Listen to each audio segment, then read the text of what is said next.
किसी शहर में एक आदमी प्राइवेट कंपनी में जॉब करता था। वो अपनी ज़िंदगी से खुश नहीं था। हर समय वो किसी न किसी समस्या से परेशान रहता था। एक बार शहर से कुछ दूरी पर एक महात्मा का काफिला रुका। शहर में चारों ओर उन्हीं की चर्चा थी। बहुत से लोग अपनी समस्याएं लेकर उनके पास पहुंचने लगे। उस आदमी ने भी महात्मा के दर्शन करने का निश्चय किया। छुट्टी के दिन सुबह सुबह ही उनके काफिले तक पहुंचा। बहुत इंतजार के बाद उसका नंबर आया। वह बाबा से बोला, बाबा, मैं अपने जीवन में बहुत दुखी हूँ। हर समय समस्याएं मुझे घेरे रहती हैं। कभी ऑफिस की टेंशन रहती है, तो कभी घर पर अनबन हो जाती है, और कभी अपनी सेहत को लेकर परेशान रहता हूँ। बाबा, कोई ऐसा उपाय बताइए कि मेरे जीवन से सभी समस्याएं खत्म हो जाएं और मैं चैन से जी सकूं। बाबा मुस्कुराए और बोले, पुत्र, आज बहुत देर हो गई है। मैं तुम्हारे प्रश्न का उत्तर कल सुबह दूंगा, लेकिन क्या तुम मेरा एक छोटा सा काम करोगे? हमारे काफिले में 100 ऊँट हैं।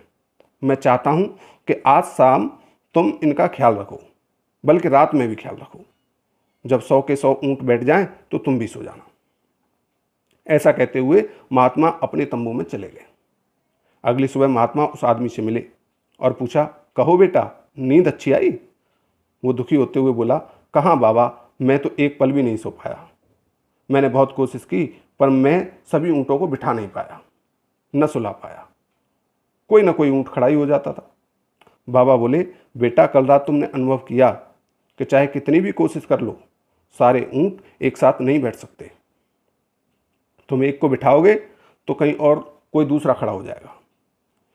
इसी तरह तुम एक समस्या का समाधान करोगे तो किसी कारणवश दूसरी खड़ी हो जाएगी। पुत्र, जब तक जीवन है ये समस्याएं तो बनी रहती हैं, कभी कम तो कभी ज़्यादा। तो हमें क्या करना चाहिए? आदमी ने जिज्ञासावश पूछा। इन समस्याओं के बावजूद जीवन का आनंद लेना सीखो। कल रात क्या हुआ? कई ऊँट रात होते होते खुद ही बैठ गए। कई तुमने अपने प्रयास से बिठा दिए। बहुत से ऊँट तुम्हारे प्रयास के बाद भी नहीं बैठे, और बाद में तुमने पाया कि उनमें से कुछ खुद ही बैठ गए। कुछ समझे? समस्याएं भी ऐसे ही होती हैं। कुछ तो अपने आप खत्म हो जाती हैं, कुछ को तुम अपने प्रयास से हल कर देते हो, कुछ तुम्हारे बहुत कोशिश करने पर भी हल नहीं होती। ऐसी समस्याओं को समय पर छोड़ दो।